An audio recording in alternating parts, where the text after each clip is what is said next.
gracias a todos por conectarse una vez más con nuestros podcasts de Osana Houston. Tenemos un nuevo episodio para ustedes y está con nosotros el pastor Edwin. ¿Qué tal es? Aquí vamos una semana más. Así es, un episodio más para compartir con ustedes y hemos estado analizando bien de cerca, con profundidad, el Evangelio, los mensajes del pastor Edwin durante los domingos. Y hoy hablaremos sobre algunas verdades bíblicas, pastor, y la respuesta que nosotros deberíamos tener ante esas verdades. Y hemos así, como lo dijimos al principio, hemos estado analizando el Evangelio, así que hay que empezar desde el principio. Esta es una palabra que se utiliza muchísimo, pastor, en la iglesia. Siempre decimos el Evangelio, el Evangelio, el Evangelio. Pero vamos a recordar de qué se trata eso. ¿Qué es el Evangelio, pastor? Claro, creo que podemos verlo desde un principio, básicamente de que Dios crea el mundo, ¿verdad? Tenía un plan perfecto para la humanidad, para el mundo, para su creación. Obvio, Adán viene y hace de las suyas y todo cambia. Y aún el todo cambia estaba dentro de la voluntad soberana de Dios, él sabiendo lo que iba a suceder, ¿verdad? Pero lo que sucedió en sí acerca del Evangelio es que Dios ve a una humanidad sin esperanza, sin la habilidad de poder salvarse a sí mismo. Él viene y manda a su hijo a esta tierra, lo hace como nosotros, Dios básicamente encarnado como ser humano, ¿verdad? Y viene y paga el precio más alto, que es entregar su vida por nosotros, y ahora nosotros tenemos el regalo de la vida eterna, el momento que nos arrepentimos y confesamos a Cristo Jesús como nuestro Señor y Salvador, ¿verdad? Entonces, y ahí comienza en nosotros un ciclo, una vida, un proceso de santificación, ¿verdad? Pero el Evangelio no es resumido simplemente en ven, mira, Jesús te ama, recíbelo y ya estarás en el cielo. No es solamente eso, sino que es todo. Tal vez eso es parte de, pero entramos en un proceso de una vida hasta el día que Cristo venga, que es parte del Evangelio, ¿verdad? Sí, podemos decir que ese mensaje es el principio, es la Claro, puerta que se abre para que podamos tener una relación con Dios, y la puerta que nosotros como cristianos le abrimos a las personas para que puedan comunicarse con Dios. Pero no se queda allí nada más, que eso es lo que más queremos profundizar un poco el día de hoy, porque sabemos que debe haber un cambio, debe ocurrir algo en nosotros. Sí. Vimos unos versículos bíblicos que presentó el domingo para este mensaje.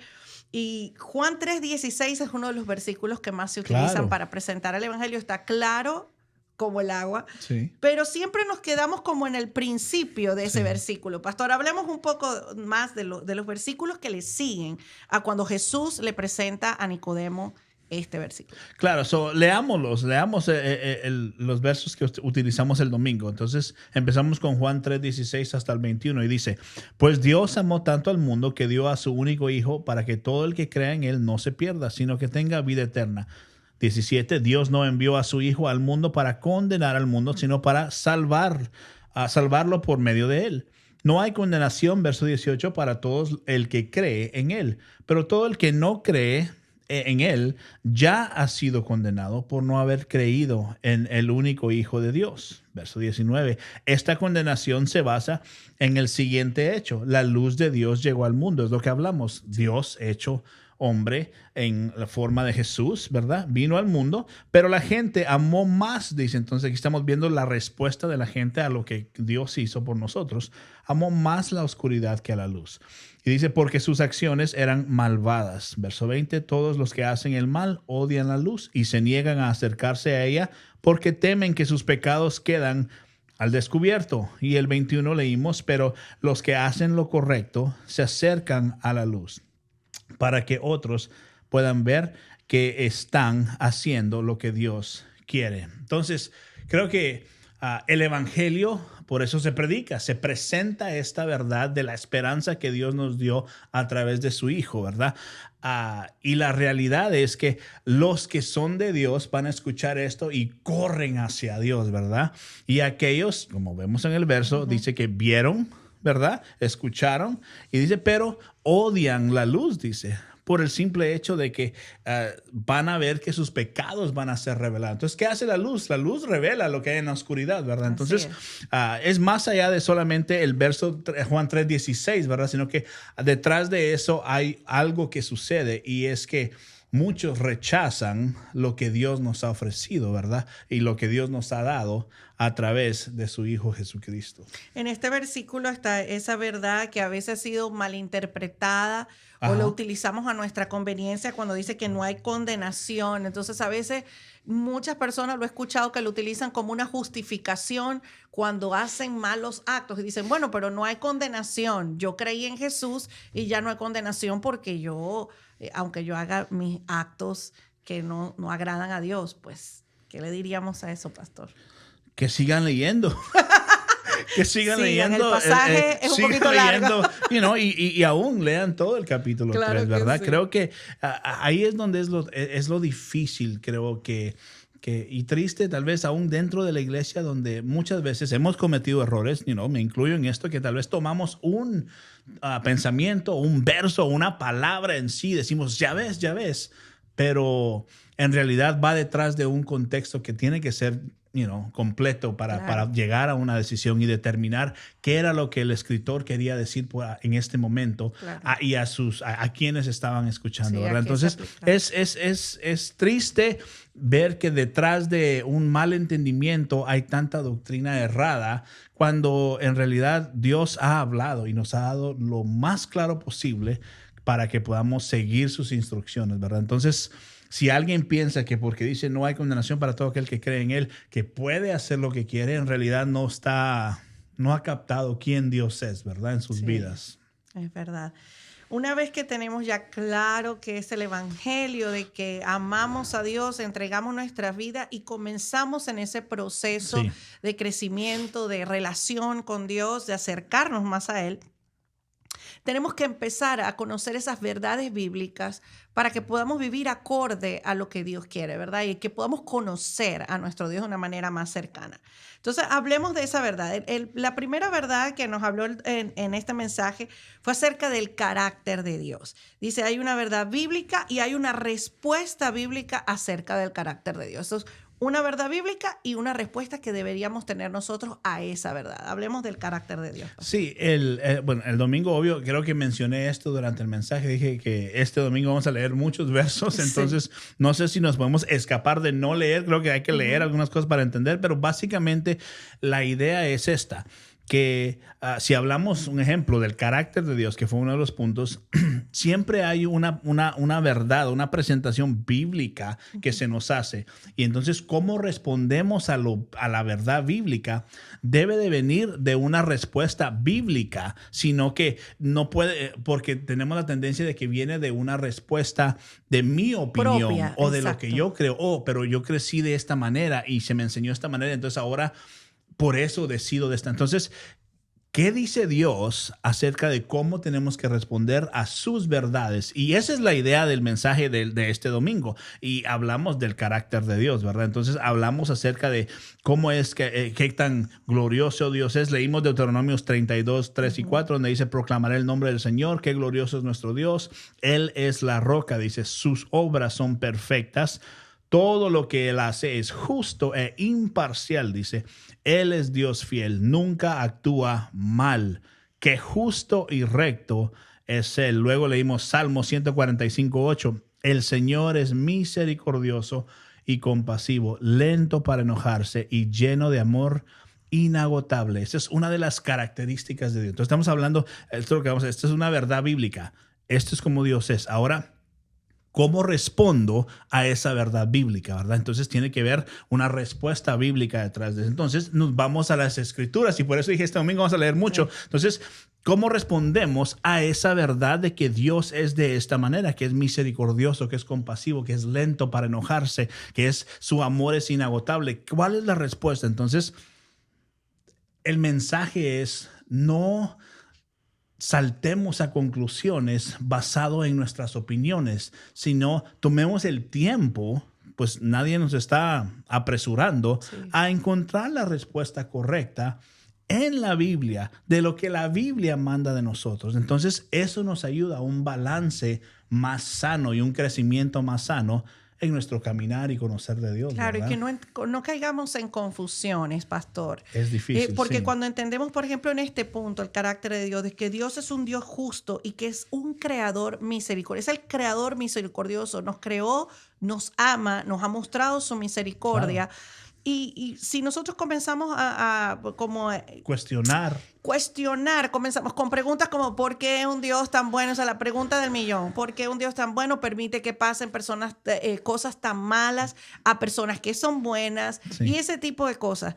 Pero vemos que la respuesta bíblica es clara cuando dice que, por ejemplo, cuando nos leyó en Juan 10, 27 al 29, mis ovejas escuchan mi voz, yo las conozco y ellas me persiguen, les doy vida eterna y nunca perecerán. Nadie puede quitármelas porque mi Padre me las ha dado y es más poderoso y es el más poderoso que todos. Nadie puede quitarlas de la mano del Padre. Entonces vemos que nosotros le pertenecemos a Dios. ¿Cómo podemos cuestionar al dueño de todo? Claro. Ahí comienza. Sí, claro. Y la clave en ese verso, si ves, es que esas son mis ovejas. Entonces, si Jesús mismo está diciendo mis ovejas, quiere decir que hay otras, o tal vez no son ni ovejas, que están entre el montón. Entonces, el que le pertenece a Dios, cuando escucha la voz de su Dios, corre hacia su Dios. Claro. Pero el que no corre hacia Dios. Entonces, el que no es oveja, el que no es del rebaño, el que no es verdadero hijo o hija, ¿verdad? Esa persona simplemente escucha, entra por un oído y sale por el otro. Que eso es donde tenemos que tener nosotros un discernimiento y decirle, Señor, enséñame a escuchar, enséñame a creer lo que tú has dicho. Quiero escuchar lo que tú me has dicho y poder moverme bajo lo que tú me has dicho, ¿verdad? No tanto en mi opinión, que es lo popular hoy en día de decir, bueno, todos tienen el derecho de su expresión personal o su opinión personal. Nadie está diciendo que no, pero cuando tiene que ver con lo que Dios dice, siempre Dios tiene la autoridad sobre mi vida. Por supuesto. Y lo vemos aquí también cuando, como nos dijiste el domingo, nos tenemos que dar cuenta que le pertenecemos a Dios, somos responsables ante Él y fuimos creados para glorificarnos. Para mí, en mi mente, pastor, cuando yo leo eso y leo estos versículos de los que escuchan su voz, siguen a Jesús, yo siento como que poco a poco se anula mi opinión. O sea, se anula completamente porque si yo decido seguirle, que yo le pertenezco, no puedo estar... ¿De qué vale mi opinión? Mi opinión no vale de nada. Así que, y eso es algo duro para nosotros como cristianos poder batallar con eso. Además que hemos sido creados para glorificarle, pastor. Sí, el ser humano se autoevalúa constantemente. Sí. Y nos damos mucho más crédito del que merecemos. Entonces, lo que hace el buscar de Dios y leer sus palabras, las escrituras y conocerlo a Él y ver su majestad tan santo y glorioso y misericordioso que Él es, nos da un corazón de reconocimiento. Verdaderamente estoy bajo la soberana voluntad de Dios y lo que Él dice sobre mi vida y acerca de mi vida vale más que cualquier opinión de alguien más de mí o de mí mismo, de mí. Entonces, yo quiero llegar al punto donde la voz de Dios tiene suprema autoridad sobre mi vida. Entonces, no tiene nada de malo eso. Nos evitaríamos un montón de problemas. Al contrario, es exactamente lo que Dios quiere de nosotros, que nos rindamos completamente y que dependamos 100% en todo lo que hacemos de lo que Él quiere para nosotros y de Él, ¿verdad? Así es. Vamos a conocer otra verdad bíblica. ¿Qué dice la palabra acerca de nuestra pecaminosidad, pastor? Esa palabra no nos gusta. Claro, y creo que hablamos el domingo de eso porque, y le dije, regresemos al principio, y lo que sucedió fue que el culpable aquí, ¿verdad? Desde el principio fue cuando Adán y Eva, ¿verdad? La riegan hasta cierto punto, y leí el verso, Romanos 5:12, dice, cuando Adán pecó, y esto es para que entendamos de dónde viene nuestra naturaleza pecaminosa. El pecado entró en el mundo, dice, el pecado de Adán introdujo la muerte. O sea, Sí. el pecado nos hace muertos espiritualmente. Y dice, de modo que la muerte se extendió a todos, porque todos pecaron, dice. Y luego leí Colosenses 3, 5 y 6. Así que hagan morir las cosas pecaminosas y terrenales que acechan dentro de ustedes, no tengan nada que ver, dice, con la inmoralidad sexual, la impureza, las bajas pasiones, los malos deseos. No sean ávaros, pues la persona ávara es idólatra porque adora las cosas de este mundo. Y el 6 dice, a causa de esos pecados viene la furia de Dios. Ok, entonces lo que está sucediendo acá es que la Biblia nos está diciendo, hay un pecado con el cual todos nacemos. Y el ser humano tiene que reconocer su estado desde el momento que nacemos, que somos gente que está muerta en ese pecado. ¿Okay? Entonces, no es como que estamos mal o estamos como sobreviviendo, estamos muertos en nuestros pecados, dice, ¿verdad? Entonces, ese es el estado del ser humano sin Cristo Jesús. Nuestra pecaminosidad viene desde el momento que nacemos. Claro, y nos gobierna. Nos gobierna y el deseo del ser humano siempre va a ser hacer el mal. Piénselo en un niño, no le enseña a usted a hacer lo malo. Le tiene que enseñar a hacer lo bueno. No hagas esto. ¿Por qué? Porque la tendencia nuestra siempre es hacer. Siempre va a ser eso, sí. Wow, tremendo eso. Ahora, pastor, ya conociendo esta verdad bíblica que sabemos que entró el pecado por Adán, todos nacimos en pecado, ¿cómo debería ser nuestra vida? ¿Cómo deberíamos aceptar nosotros esa verdad? ¿Cuál debería ser nuestra respuesta como cristianos? Bueno, Jesús cuando vino al mundo, vino a salvar al pecador. Esto es lo que le acabamos de leer, ¿verdad? Jesús vino a salvar al pecador. Entonces, Hechos 3:19 dice, ahora pues, arrepiéntanse de sus pecados y vuelvan a Dios para que sus pecados sean borrados. Entonces, el paso al reconocer nuestro estado es, tengo que arrepentirme. Tengo que arrepentirme porque si no me arrepiento, hay una consecuencia eterna que ya tengo dentro de mí. Ok, entonces seguimos leyendo Apocalipsis 3, 2 al 3. Despierta, dice. Quiere decir que unos están dormidos en su pecado, o muertos. Fortalece lo poco que te queda, dice, porque hasta lo que te queda, dice, está a punto de morir. Veo que tus acciones no cumplen con los requisitos de mi Dios. Y ese es un pensamiento tan importante. Tus acciones no llenan o no cumplen con los requisitos de mi Dios. Déjeme dar un ejemplo. Este ejemplo no es mío, es de R.C. Sprouse. Y él lo puso de esta manera. En un lado, pinten a Jesús en un lado extremo. Y luego pongan a Adolfo Hitler en el otro extremo. ¿Okay? Y luego pongamos a la persona más espiritual que podamos encontrar en la Biblia. ¿Okay?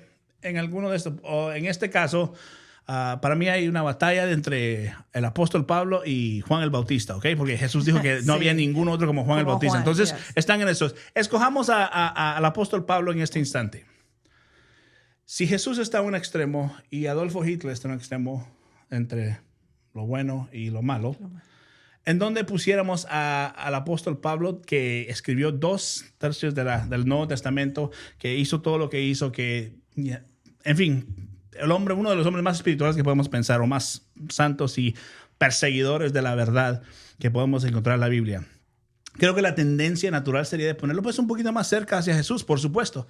Pero si somos honestos y leemos lo que la Biblia dice, es que ninguno buscamos a Dios, ninguno estamos haciendo la voluntad de Dios. Entonces, la realidad es de que el apóstol Pablo estaría a la par de Adolfo Hitler. Claro, porque todos son exactamente iguales. A la par de Adolfo Hitler. Y él no va a estar ni más cerca de Cristo por las cosas que hace. Solamente porque Dios ha sido bueno y ha apartado a los suyos, él, el día que Cristo venga, será renovado. Y dice que seremos como Jesús. Entonces, ahora ya podemos estar del lado de Cristo Jesús. Entonces, esa es la actitud que tenemos que recordar siempre. Ninguna acción que yo haga me acerca más a Jesús. Claro. ¿Ok? Simple y sencillamente yo reconozco, soy pecador ante Dios y dependo 100% de lo que Él hizo. Y me aferro a su palabra y esa es mi esperanza de que Él lo hizo. Y por ende, yo busco de Dios porque reconozco que fue Él y no fui yo. La Biblia dice que cuando estábamos muertos, Él nos rescató. Que Jesús vino y que nos sacó de nuestros pecados cuando éramos enemigos de Dios. Entonces es una gran palabra donde decimos, wow, si en mi estado de muerte y en mi estado de enemistad con Dios, Dios me amó y dio lo mejor de sí en su Hijo Jesús, ¿cómo yo no voy a vivir una vida todo el tiempo de arrepentimiento, de constante agradecimiento? Entonces, esto simple y sencillamente nos hace ver que constantemente, Pablo lo dijo en Romanos 12:1, parece, de renovar la mente todos los días. Sí. ¿Por qué? Porque sabía que esto no es de una vez, no es de un momento, no es de hubo una campaña en mi iglesia hace 20 años y recibí a Jesús. No, esto es de perseverar, de seguir adelante siempre, de buscar santidad, que es un proceso continuo. Entonces, el problema de esto es que no reconocemos que estamos del lado de Hitler, sino que creemos que estamos más cerca del lado de Jesús. Y ahí es el problema con la humanidad. Y por eso decimos, bueno, ¿cómo es que Dios hace esto? Cuestionamos muchas cosas de la Biblia y decimos, bueno, ¿quién somos nosotros? Sí. Lean Job, solo para que vean cómo Dios le dijo a Job, ok, ¿quieres cuestionarme? Ahí te voy. Y le empieza a decir, ¿dónde estabas tú, verdad? Así es. Así que tenemos esa necesidad de entender nuestra pecaminosidad para que podamos vivir una vida rendida y humilde delante del Señor, rindiéndole todas las áreas de nuestra vida. Esto nos lleva a una necesidad, pastor. Todos tenemos necesidad de la fe. Las necesitamos para poder lograr esto de lo que estábamos hablando. Entonces, la verdad bíblica nos dice que somos reconciliados con Dios solo a través de la fe en Cristo y no hay nada que podamos hacer en obras, que era lo que estábamos hablando ahora acerca de Pablo, para que podamos estar bien con Dios. Entonces, sabemos que ya hemos sido justificados, purificados a través de la fe en Cristo. Eso tiene que quedar sumamente claro. Hablemos de cómo esta respuesta, cómo podemos responder a nuestra fe, nuestra vida de fe, para que podamos seguir creciendo en esa relación con Dios. Claro, creo que para que quede claro, fe viene después de el arrepentimiento. ¿Okay? Nadie que no se ha arrepentido cree en Dios o en Cristo Jesús, en su palabra. ¿Okay? Necesita haber un arrepentimiento genuino. Y lo hablamos hace 2 semanas en la historia del hijo pródigo. Es una de las parábolas más hermosas acerca del arrepentimiento genuino que una persona tiene que tener, donde él reconoció que estaba donde estaba y dice que algo sucede en él, que hay un arrepentimiento donde dice, wow, yo aquí y en la casa de mi padre hay de todo. Entonces, lo mismo tiene que suceder para que haya fe en nosotros, un arrepentimiento genuino que nos lleva a crecer en fe. Por supuesto que necesitamos fe. Sin fe, nada de esto es posible. Claro. Nada de esto es posible porque tenemos que creer exactamente en lo que Dios hizo, en lo que Jesús vino a hacer en la cruz del Calvario por nosotros. Ahora, leímos varios versos, no los voy a leer todos, pero en Juan 15 leímos en el verso 7, donde dice, si ustedes permanecen en mí y mis palabras permanecen en ustedes, dice, pueden pedir lo que quieran y se les será concedido. Y el 8 dice, cuando producen mucho fruto, demuestra que son mis verdaderos discípulos. Y dice, eso le da mucha gloria a mi Padre. Entonces, ¿qué causa esto? La fe causa que yo persevere y que yo produzca en el reino de Dios, que yo esté detrás de Dios, detrás de su verdad, haciendo las buenas obras que Dios de antemano ha preparado para mí, ¿ok? No para salvación, sino por gratitud, ¿verdad? Entonces, hay una gran responsabilidad el tener esta fe. Hay una gran responsabilidad que nosotros seamos contados como hijos e hijas de Dios, sí, que es producir en el reino de Dios, ¿verdad? Dar a Dios porque estamos agradecidos de que Dios nos ha dado mucho más a nosotros, ¿verdad? Claro que sí, podemos leer en 2 de Timoteo 2, 15 y 16 que tiene que ver con nuestra conducta, lo que vamos a producir gracias a esa fe que tenemos. Dice, esfuérzate para poder presentarte delante de Dios y recibir su aprobación. Sé un buen obrero, alguien que no tiene de qué avergonzarse. Esto se olvida, pastor, en el camino de la vida se nos olvida a veces. Tienes que presentarte como alguien que no tiene de qué avergonzarse y que explica correctamente la palabra de verdad. Evita las conversaciones inútiles y necias que solo llevan a una conducta cada vez más mundana. ¡Auch!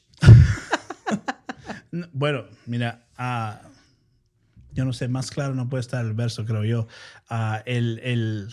Por eso digo, el ser un hijo y una hija de Dios trae una responsabilidad. Sí, podemos descansar en Él. Sí, gracias a Dios que Él ha hecho todo lo necesario para que nuestra eternidad esté segura en Cristo Jesús. Pero dentro de lo que hemos recibido viene en nosotros una responsabilidad de vivir una vida que honra a Dios. Eso es el proceso en el cual estamos hasta que Cristo venga. Sí. No que somos santos en nuestras acciones, sino que estamos en el proceso de santidad por agradecimiento. Entonces, estos versos así donde dice, esfuérzate para poder presentarte delante de Dios y recibir su aprobación. No es que recibir su aprobación para ser salvos, porque gracias a lo que Jesús ha hecho, ya somos salvos. Entonces dice, sino que sea un buen obrero, alguien que no tiene de qué avergonzarse. Entonces, yo quiero vivir una vida, esa es la motivación, una vida que de verdad dice, Señor, gracias por lo que tú has hecho sin que yo me lo merezca, ¿verdad? Entonces, el verso que dice, por sus frutos los conoceréis, es muy real en esto. Sí. Entonces, vamos a conocer a aquel o a aquella persona que es parte de la familia de Dios cuando vemos en realidad lo que están produciendo en su vida. Así es. Yeah. Esta palabra y estos podcasts que estamos haciendo tienen como propósito bendecirte, ayudarte en tu crecimiento en la palabra, profundizar quizás en esas verdades bíblicas que a veces no queremos tocarlas o se nos olvida o nadie nos ha enseñado este tipo de cosas, pero aquí estamos por eso, para que se cumpla ese propósito. Gracias, pastor, por haber estado con nosotros hoy. Tenemos una conclusión, pastor. Vamos a leer ese último versículo que está excelente. Sí, el último verso que leímos el domingo fue en Mateo capítulo 3, verso 8, donde dice, demuestren con su forma de vivir que se han arrepentido de sus pecados y han vuelto a Dios. That's it. Creo que simple y sencillamente nos está diciendo, hey, no solo es de decir, sino es que quiero vivir de tal manera que cuando me ven están viendo los frutos de agradecimiento por lo que Dios ha hecho por mí. Entonces, sí, por eso esto es un proceso largo. Esto no va a terminar hasta que Cristo venga, hasta que estemos en nuestro hogar celestial, ¿verdad? Donde Dios nos quiere y ha preparado para nosotros. Pero mientras tanto, en esta tierra estamos en el proceso de santidad siempre, ¿verdad? Así es. Amén. Así que bueno, vivamos esa vida que agrade a Dios, sigamos conociendo, sigamos leyendo y creciendo en su palabra, porque eso va a hacer crecer nuestra fe. Así que te bendecimos y gracias por escuchar o por vernos aquí en los podcasts de Osana Houston. Nos vemos pronto.